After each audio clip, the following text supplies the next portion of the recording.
Hello guys, कैसे हो आप लोग। तो आज का जो डेट है वो है 24 मई 2021 एंड आज इस वीडियो में मैं सिर्फ एक ही शेयर के बारे में चर्चा करूंगा जो कि अदानी ग्रीन एनर्जी। तो अगर आप इस शेयर में इन्वेस्टेड हो, ये शेयर अगर आपके पोर्टफोलियो में है या फिर अगर आप इस शेयर को खरीदने के बारे में सोच रहे हो तो ये वीडियो आपको ज़रूर से देखना चाहिए, ठीक है। बिकॉज इस वीडियो में मैं इस शेयर का technical analysis and fundamental analysis दोनों ही करूँगा। ये एक शेयर है जिसका टेक्निकल एंड फंडामेंटल दोनों ही आपको देखना चाहिए। सिर्फ अगर टेक्निकल चार्ट देखेंगे तो आपको लगेगा कि भाई ये शेयर ये शेयर जो है मल्टीबैगर था, मल्टीबैगर है एंड मल्टीबैगर रहेगा। यानी ये शेयर को आपको जो है खरीदने का और भी इच्छा होगा मन में, ठीक है। लेकिन अगर आप इसका फाइनेंशियल स्टेटमेंट देखेंगे एंड फंडामेंटल एनालिसिस में कुछ स्पेसिफिक पार्ट को देखेंगे तो आपको लगेगा कि भाई ये शेयर में एब्सोल्युटली मैं इन्वेस्ट नहीं करूँगा। तो मैं जो है इसीलिए दो चीज़ ही करूँगा, technical analysis and fundamental analysis. तो इस वीडियो को आप एंड तक ज़रूर से देखना। तो मैं पहले इसका चार्ट पे चलता हूँ। ये by the way line chart है। तो एक ईयर में ये शेयर जो है 468% रिटर्न दिया है, ठीक है। एंड इसका रैली अभी ख़त्म नहीं हुआ है और भी रैली बाकी है। एंड इसका रिटर्न अगर आप 5 साल के देखेंगे आप चौंक जाएंगे। ये शेयर जो है 5 ही साल में ये 4500% रिटर्न दिया है, विच इज़ मतलब माइंड बॉगलिंग, ठीक है। एंड मैक्सिमम चार्ट ये शेयर आया था 2018 में एंड अभी है 2021, ठीक है। तो इस शेयर में रनअप अभी बाकी है। तो फटाफट मैं इसका चार्ट पैटर्न की तरफ आपको लेके चलूँगा। तो ये एक दिन का चार्ट पैटर्न है एंड आज भी ये शेयर जो है 5% का रैली दिया है, ठीक है। एंड बाय द वे ये शेयर में फ़िलहाल में ही एक ब्रेकआउट आया है। यहाँ पर अगर आप ध्यान से देखेंगे कि ये शेयर जो है लास्ट जितना भी हाई था, यहाँ पर जो हाई है उसको क्रॉस करके ऊपर की तरफ निकल गया है। एंड इसका वॉल्यूम भी आप लोग चेक कर लेते हैं। इसका वॉल्यूम भी लास्ट जितने भी टाइम में था यहाँ पर उससे काफ़ी ज़्यादा है।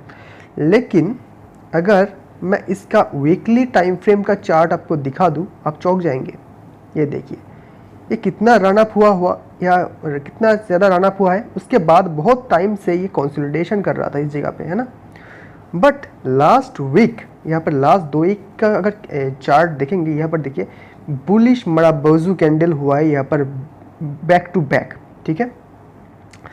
अब ऐसे सिचुएशन जब भी होता है यूजुअली चांसेस है कि ये शेयर जो है और भी ये मराबोजू जो कैंडल है ये अभी भी फॉर्म नहीं है, ये जो है ऐसे फॉर्म हो जाएगा, ऐसे चांसेस है, ठीक है।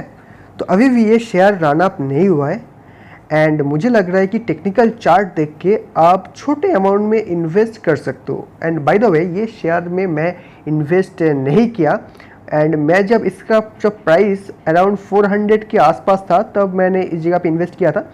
उसके बाद मैं स्विंग ट्रेड करके इस जगह पे निकल गया था, ठीक है।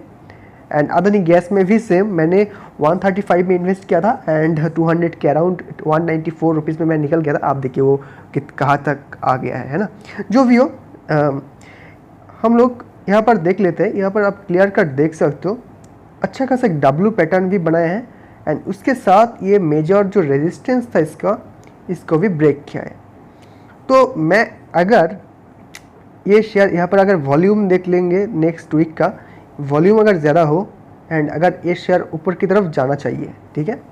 तो अगर इस जगह से हम लोग देख लेते हैं, मैं एज्यूम कर लेता हूँ कि ये ब्रेकआउट लेजिट है, ये फॉल्स ब्रेकआउट वगैरह नहीं है। तो देख लेते हैं कि ये कहाँ से कहाँ तक ये शेयर जा सकता है। तो करेंट प्राइस है 1357, मैं 1300 यहाँ से ही मैं पकड़ लेता हूँ। इसका जो अराउंड 50% आप मूव तो मुझे इजी दिख रहा है एंड अगर 50% भी नहीं देता है, ठीक है,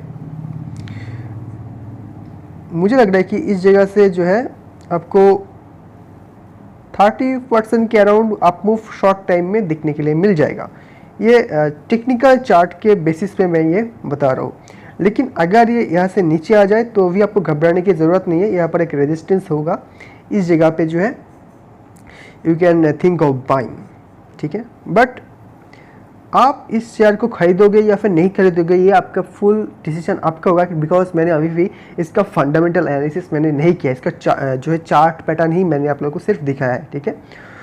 तो यहाँ पर आप क्लियर कट देख सकते हो, मैंने टेक्निकल चार्ट में यहाँ पर स्ट्रॉन्ग दिखाई दे रहा है, ये डब्ल्यू पैटर्न परफेक्ट डब्ल्यू हुआ है। एंड बाय द वे मैं ये वीडियो बहुत बाद में शूट कर रहा हूँ, ये वीडियो शूट करने का प्लान मेरा जब मार्केट में इस जगह पे आ गया था तब था, लेकिन फॉर सम रीज़न मैंने नहीं किया, क्योंकि इस जगह पे मैंने जब डब्ल्यू पैटर्न फॉर्म होते हुए दिखा था इस जगह पे वो एक दिन का टाइम फ्रेम में, तभी मैंने सोचा था कि वीडियो बनाऊँ, लेकिन फॉर सम रीज़न मैंने नहीं बनाया। जो भी हो कोई बात नहीं। यहाँ पर और भी मुझे लग रहा है कि इस जगह पे अगर कंसोलिडेशन करता है तो अच्छा है, अगर कंसोलिडेशन नहीं करता है तो भी मुझे लग रहा है कि ऊपर की तरफ एक छोटा मोटा या फिर अच्छा खासा रैली आएगा। तो ये शेयर आप फ्यूचर के लिए खरीद सकते हो कि 10 साल 5 साल के लिए खरीद सकते हो, इसमें स्विंग ट्रेडिंग करने का शेयर ये बिल्कुल भी नहीं है। तो मैं इसका फंडामेंटल या फिर फाइनेंशियल एनालिसिस करूँगा। तो मैं आपको लेके आया हूँ screener.in पे, इस जगह पे मैं अदानी ग्रीन शेयर का पोस्टमार्टम करूँगा। तो इस शेयर का मार्केट कैप यहाँ पर देख सकते हो 2 लाख करोड़, ये लार्ज कैप कंपनी बन चुका है। इस शेयर का जो पी है 968 है एंड इंडस्ट्री का पी है 17। आप देख सकते हो कितना हाई पी में ये अवेलेबल है।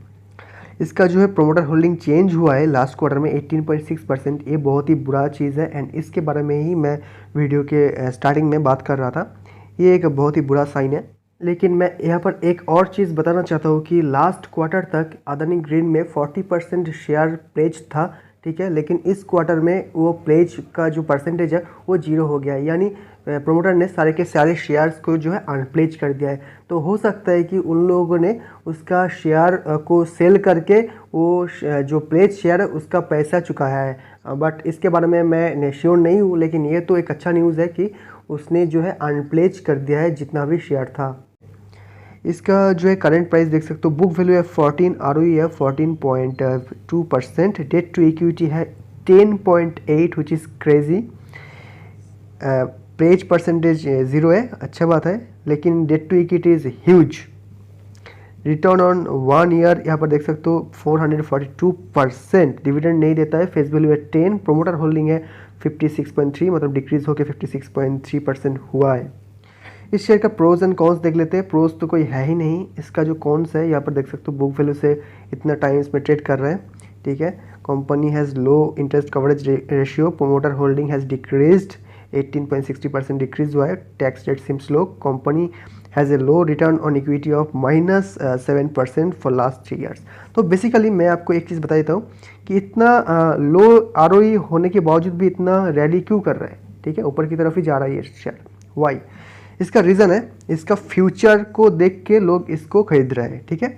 कुछ शेयर होता है जो इसका फंडामेंटल देख के रैली करता है, कुछ शेयर होता है कि उसका फ्यूचर देख के रैली होता है, लोग को लग रहा है कि ये फ्यूचर में अच्छा परफॉर्म करेगा, दैट्स वाई वो लोग होप के बेसिस पे खरीद रहा है, ठीक है। ये शेयर जो है एक होप बेस्ड स्टॉक है। तो अब हम लोग इस शेयर का क्वार्टरली रिजल्ट्स देख लेते हैं। तो यहाँ पर देख सकते हो मार्च 2020 ये क्वार्टर में 986 करोड़ का सेल्स हुआ एंड लास्ट क्वार्टर से भी ये बहुत ज़्यादा सेल्स हुआ, जो कि अच्छी बात है, ठीक है।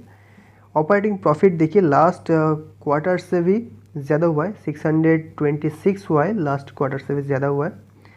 एंड इस शेयर का operating profit margin is huge, यहाँ पर देख सकते हो 82, 81, 63%, बिकॉज ये ऐसे सेक्टर में है जो एक बार आपने जो है पावर प्लांट लगा दिया, जो भी सेटअप कर दिया, उसके बाद आपको खर्चा ही नहीं है।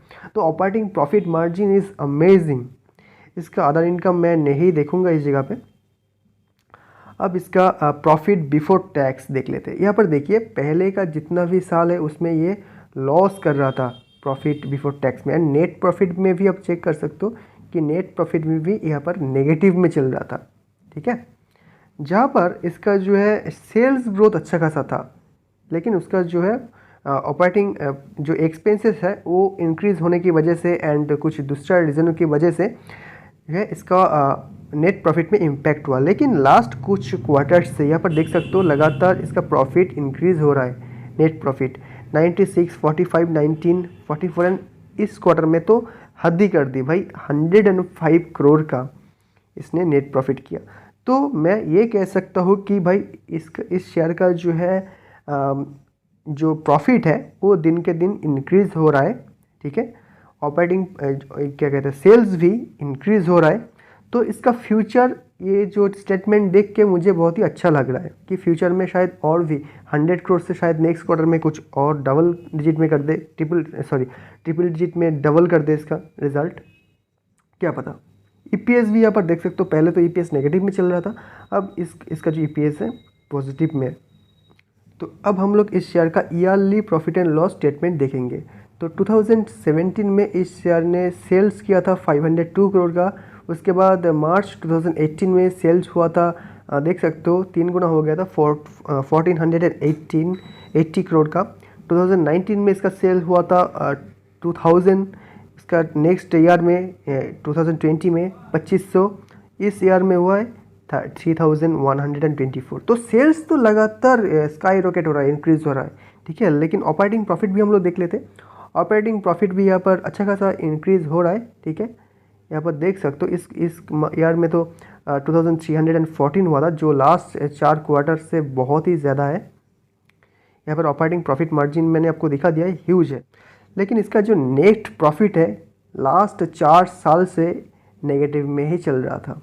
-47, -138 करोड़, -474 करोड़, -23। लेकिन इस ईयर में जो है इसका नेट प्रॉफिट पॉजिटिव में है ना, 210 करोड़।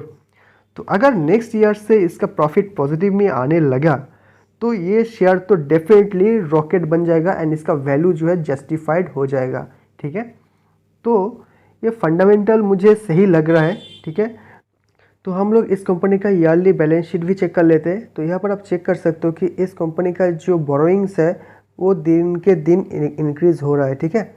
तो 2017 में इसका डेट था 4300 करोड़, 2018 में वो बढ़ के हुआ 9800 करोड़, उसके बाद 2019 में हुआ था 11000 करोड़, देन मार्च 2020 में हुआ था 14000 करोड़ एंड इस ईयर जो है इसका डेट हुआ है 23,000 करोड़ का, जहाँ पर इसका जो रिजर्व्स है वो दिन के दिन डिक्रीज़ हो रहा है, ठीक है। यहाँ पर आप चेक कीजिए 2017 में था इसका रिजर्व्स -71, उसके बाद -223, उसके बाद -700, उसके बाद -800 एंड करेंटली इसका रिजर्व्स थोड़ा बढ़ के हुआ है -703 करोड़ का।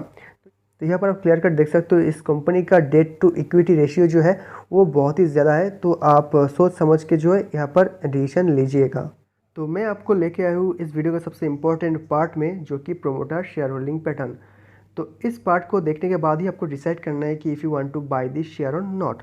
तो यहाँ पर देख सकते हो कि जून 2018 से यहाँ पर मार्च 2019 तक प्रोमोटर के पास 86% के अराउंड शेयर था, ठीक है। उसके बाद आपको पता है सेबी का रूल के अकॉर्डिंग आप 75% से ज़्यादा शेयर नहीं रख सकते हो। तो उसके बाद प्रोमोटर ने कुछ शेयर सेल कर दिया एंड उसके बाद यहाँ पर से आप देख सकते हो 74.92% शेयर जो है प्रोमोटर के पास था, ठीक है। लेकिन इस क्वार्टर में जो है प्रोमोटर ने ये 18% शेयर को सेल कर दिया एंड प्रोमोटर के पास फिलहाल की सिचुएशन में सिर्फ 56.29% है। तो ये एक बहुत ही नेगेटिव साइन होता है, क्योंकि आपको पता है जब भी कोई भी प्रोमोटर खुद के कंपनी में शेयर खरीदता है, ठीक है, इसका मतलब है कि कंपनी में कुछ अच्छे होने वाला है।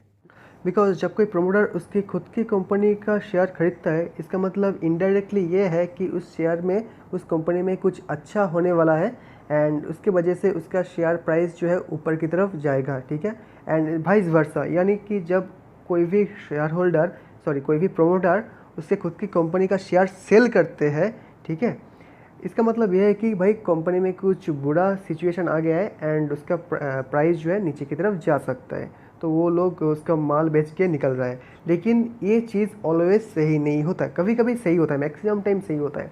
फॉर एग्जांपल मैं आपको एग्जांपल देता हूँ कि HLE ग्लासकोट का, ठीक है। तो 2016 या फिर 17 में, ठीक से याद नहीं है, HLE ग्लासकोट के पास सिर्फ 55 के अराउंड प्रोमोटर होल्डिंग था। उसके बाद नेक्स्ट क्वार्टर में प्रोमोटर ने उस कंपनी में 25% स्टेक जो है इंक्रीज़ किया था HLE ग्लासकोट का एंड उसके बाद वो कंपनी 1 साल में 1000% रिटर्न दिया था, ठीक है। तो यहाँ पर आप देख सकते हो कि प्रोमोटर ने 18% शेयर सेल किया है, ठीक है। एंड एफआईआई का डेटा भी देख सकते हो, एफआईआई भी स्लाइट अमाउंट में सेल किया है, बट उतना सिग्निफिकेंट अमाउंट में नहीं। पहले 22.78% था, अब हो चुका है 21.47%। एंड डीआईआई का वही डाटा देख लेते हैं, पहले था 0.32%, अब हो चुका है 0.30%। कुछ सिग्निफिकेंट अमाउंट में एफआईआई एंड डीआईआई में सेल नहीं हुआ है, लेकिन छोटा मोटा अमाउंट में सेल हुआ है। लेकिन यहाँ पर पब्लिक का डेटा अगर आप देखेंगे, पब्लिक के पास पहले कितना शेयर था, 2-3-4% के अराउंड, अब कितना हो चुका है 22% के अराउंड, ठीक है। तो ये चीज़ आपको ऑलवेज ध्यान रखना है। तो ओवरऑल इसका चार्ट पैटर्न जो है, टेक्निकल चार्ट मुझे फर्स्ट क्लास लगा, इसका फाइनेंशियल स्टेटमेंट भी मुझे फर्स्ट क्लास लगा, स्पेशली इस क्वार्टर का। इस क्वार्टर से पहले का स्टेटमेंट मुझे उतना खास नहीं लगा, लेकिन इस क्वार्टर से मुझे लग रहा है कि इम्प्रूवमेंट आना स्टार्ट हो जाएगा। लेकिन प्रॉब्लम एक ही जगह पे है कि प्रोमोटर ने शेयर सेल किया। अगर ये प्रोमोटर जो है शेयर को कोई दूसरा इन्वेस्टमेंट में या फिर दूसरा प्रोजेक्ट खरीदने में यूज़ किया है, तो ये बढ़िया बात है, ये एक्चुअली कंपनी के लिए फ़ायदे क्या बात है। लेकिन अगर कोई दूसरा कहानी कुछ और हो तो आई डोंट नो, ठीक है। तो आपको जो है सोच समझ के ये शेयर में इन्वेस्ट करना है। अगर आप इन्वेस्ट करना चाहते हो तो छोटा मोटा अमाउंट में इन्वेस्ट कर सकते हो। So that's it, thanks for watching guys, have a great day.